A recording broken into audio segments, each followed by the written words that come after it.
This is the Content Marketing Podcast, episode number 187, The SEO Connection, an excerpt from my new book, The Content Marketing Coach.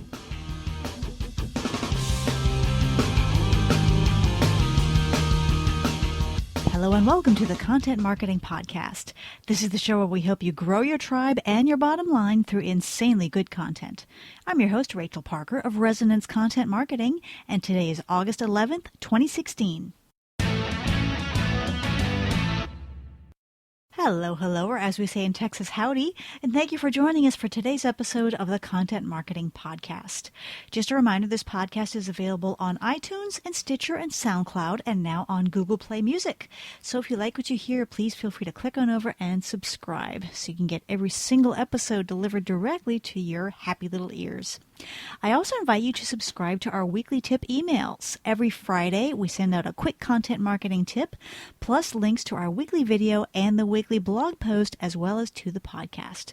To subscribe, just go to resonancetips.com. And as I announced last week, my new book, The Content Marketing Coach, Everything You Need to Get in the Game and Win, is now available for pre-order at contentmarketingcoachbook.com. And if you pre-order by August 31st, you will score some sweet MVP bonuses, including an exclusive webinar on time management for content marketers. You will get a free copy of the Content Marketing Coach's Playbook, and you'll even get a free 20-minute phone consultation with me. That address again is contentmarketingcoachbook.com. I also want to give a special shout out to my friend Monica over in India. Monica was kind enough to tweet about the book and to share how much she is looking forward to reading it. So thank you for your tweet, Monica. Okay, all this month I am sharing some super juicy insights from the book. And last week we talked about the answer to the question, why content marketing and why now? If you happen to miss that episode, feel free to check it out on iTunes or Stitcher or via the RSS feed. Today we have some more insights from the book just for you, and we're going to be talking about the SEO connection with content marketing and SEO. But first, it's time to check in with our news feed for this week's rundown of news you can use. You know, I really think that 2016 will go down as the year of Be Like Snapchat. It is incredible to see other social networks just climb all over each other in the effort to leverage some of Snapchat's buzz, and the latest of those is Instagram. Instagram has launched Instagram Stories, a new feature that lets you, and quoting here from the announcement, share multiple photos and videos in a SlideShare format to make your story. With Instagram Stories, again quoting here, you can bring your story to life in new ways with text and drawing tools, and the photos and videos will disappear after 24 hours and won't appear on your profile grid or in your feed. Let's see. Text and drawing tools, and it disappears after 24 hours. Who does that sound like? I have no idea. So that is the latest feature from Instagram. Now, according to Instagram's blog, Instagram Stories will be rolling out globally over the next few weeks and will be available on both iOS and Android. Okay, speaking of Snapchat and people wanting, or other networks wanting to be more like it, LinkedIn is actually dipping a very tentative toe into the video game. Not video game, but the game about video. It is introducing 30-second videos that will actually live on the LinkedIn platform. So you currently, kind of like Facebook used to be, you have to link to videos outside of LinkedIn on YouTube. Actually, my personal favorite is to share from SlideShare because it actually shows up in the feed. But that will be changing. This is a new feature.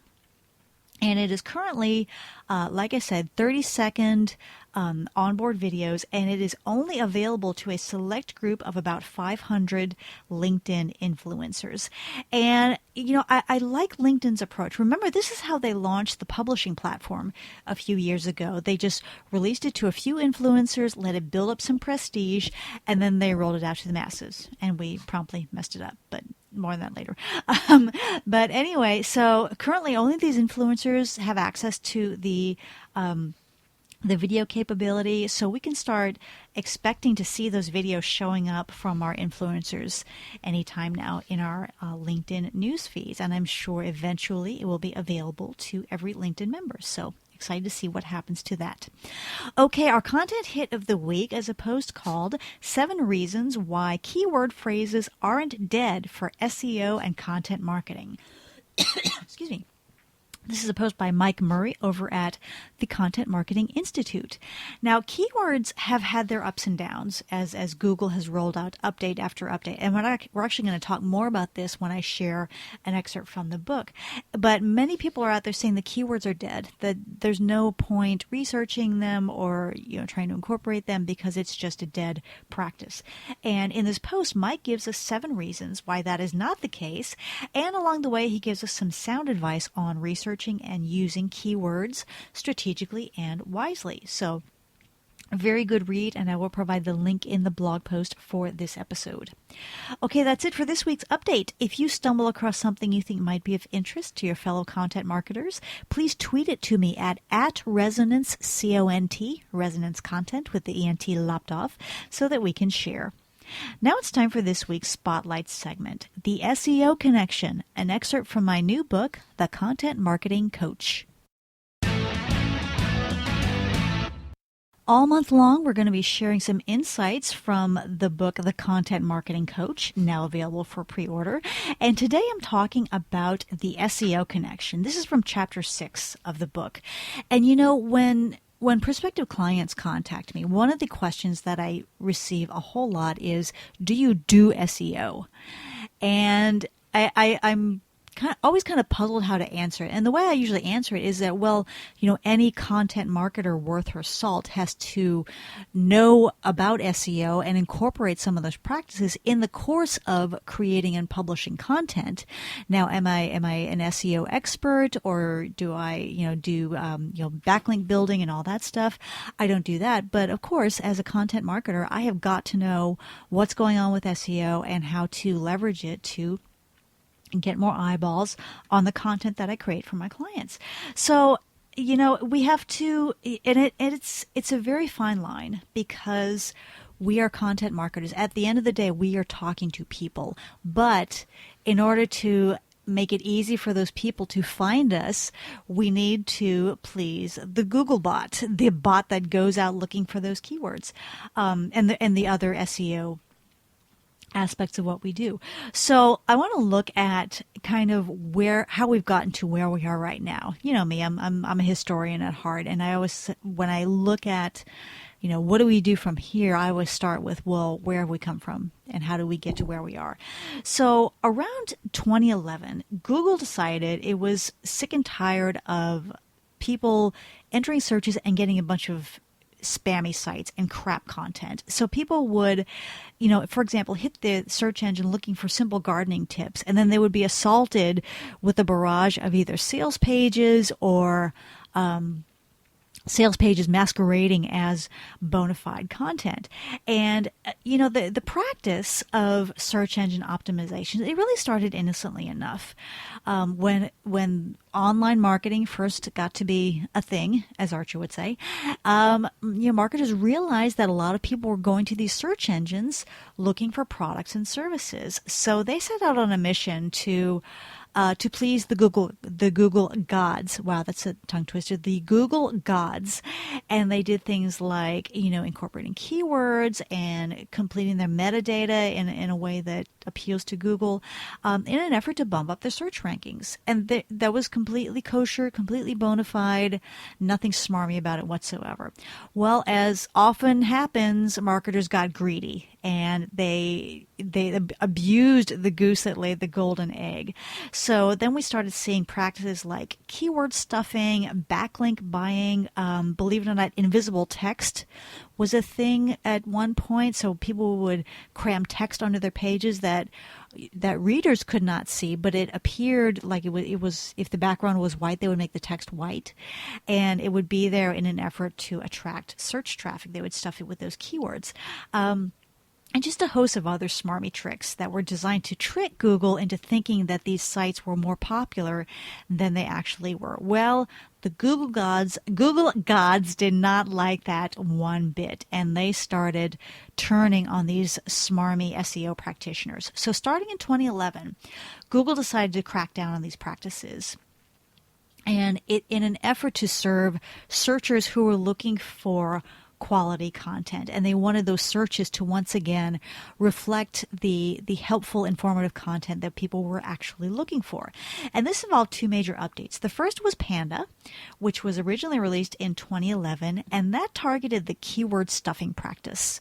So if you have ever looked for let's go back to our example. If you're looking for a page on gardening tips, what to plant for spring, you might come up across a page, or you might have a few years ago come up with across a page that had very little actual content, but just kept repeating that keyword over and over again. Gardening tips, gardening tips, gardening. If you want gardening tips, we have gardening tips. Here are some gardening tips. And Google started penalizing that. So actually, if the content on any particular page, talking about now, if the content on any specific page contains more about 2 or 3% of a certain keyword or key phrase, it will actually get hit with a penalty. And Google calls that the over-optimization penalty. So with those keywords, as we said earlier in our the hit of the week blog post, they are still important, but we need to be careful not to overuse them. So Panda was the first update. The second update was Penguin, which went after shady link building practices. See, what had happened is marketers figured out that Google favors popular sites that get a lot of backlinks from other pages. So for example, CNN.com. Every time someone links to a story on CNN.com, CNN actually gets a little Google credit for that link. And it's because that link is showing Google that, hey, this site is very popular, and the way we know that is that people are linking to it. Well, enter the shady marketers again, and they started actually buying backlinks.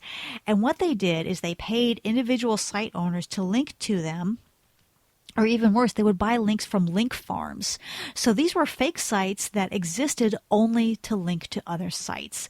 Now with the Penguin update, Google started penalizing sites that were getting links from questionable sources. So they cracked down on that whole shady link building practice things.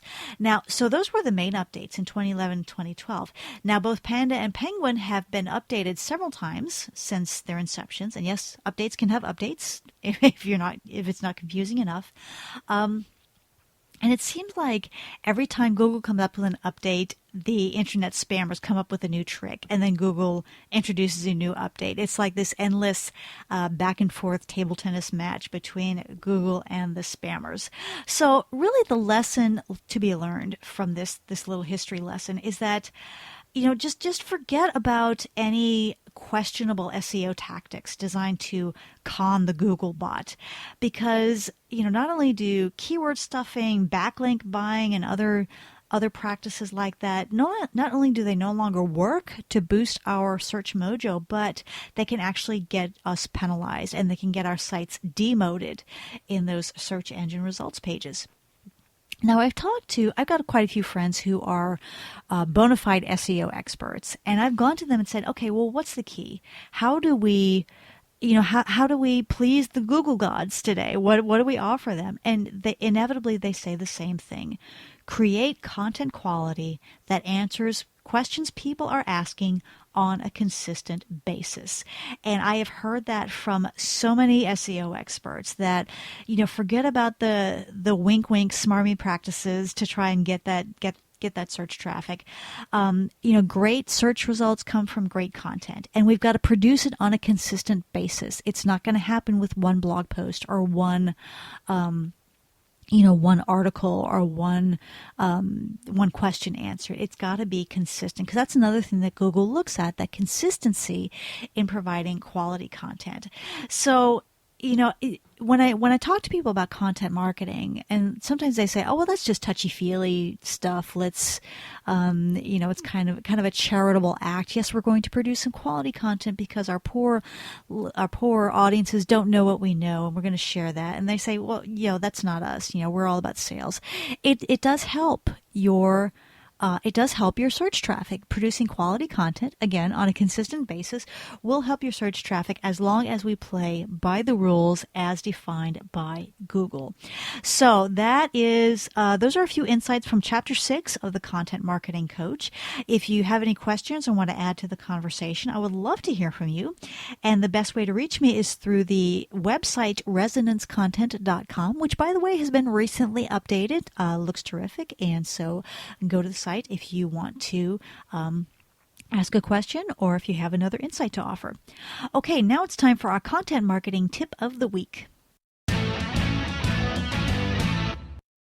We've been talking quite a bit about SEO and keywords on this podcast, and I want to talk a little bit about researching those keywords. In our Content Hit of the Week segment, we talked about why keywords are still important. And the question, of course, is where do those keywords come from and how do we use them? Now, for myself, I use the tried and true Google Keywords Planner. And the SEO folks that I have talked to, they pretty much do the same thing. It's free, it's easy to use, and it's Google. I mean, who are you going to trust with information about keywords if not Google? So you can use the Google Keyword Planner. If you don't know how to use it, there's plenty of advice out there. Go to, again, Google and look for it. But what you want to look for is you want to look for keywords ideally with high popularity but low competition. So you want keywords that people are looking for but that are not necessarily, there aren't a billion other sites trying to compete on that keyword. Now, just as by way of background, Google's Keyword Planner tool is a Google AdWords function, and you do need an AdWords account to use it, but you don't have to actually be an advertiser. So do your research, and then once you have those keywords, we need to use them strategically. Remember, we don't want to get hit with any over-optimization penalties. So you want to make sure, number one, those keywords appear in your title. Number two, you want to make sure they appear in your headers where appropriate, and of course include them in your copy for your piece, for your blog post, or whatever it is you're working on. And there are actually tools out there. None come to mind at the moment, but there are tools out there that will help you check for over-optimization. Who will say, "Oh, wait a minute, you've got 5% of this content on your focus keywords. You might get hit with a penalty." And you can find those out there again by checking Google. But I do want to stress we are still writing for human beings first and foremost. Search engines are a distant second, but of course we need them to get our content in front of the human beings. So remember, serve your audience first, but remember to also serve search engines to get those eyeballs onto your content. Okay, campers, that's it for me today. I hope you've enjoyed this episode of the Content Marketing Podcast. If you like what you've heard, please feel free to subscribe on iTunes or Stitcher or Google Play Music or via our RSS feed. And if you really like what you've heard, please leave us a quick review on iTunes. Also, remember that the new book, The Content Marketing Coach, Everything You Need to Get in the Game and Win, is now available for pre-order at contentmarketingcoachbook.com. And if you pre-order by August 31st, you can claim your super cool MVP bonuses. We've got 3 of them, and they're really hot. As you know, I like to leave you with a quote, and today's comes from Jeffrey Hazlett. And I saw Jeff share this on LinkedIn the other day, and I just had to share it. Jeffrey Hazlett says, quote, "Don't get mad. Don't get even. Just get ahead, especially when it comes to your enemies. And if you don't have an enemy, create one," unquote. Again, this is Rachel Parker with Resonance Content Marketing. Thank you again for listening, and we will see you again next week. Take care.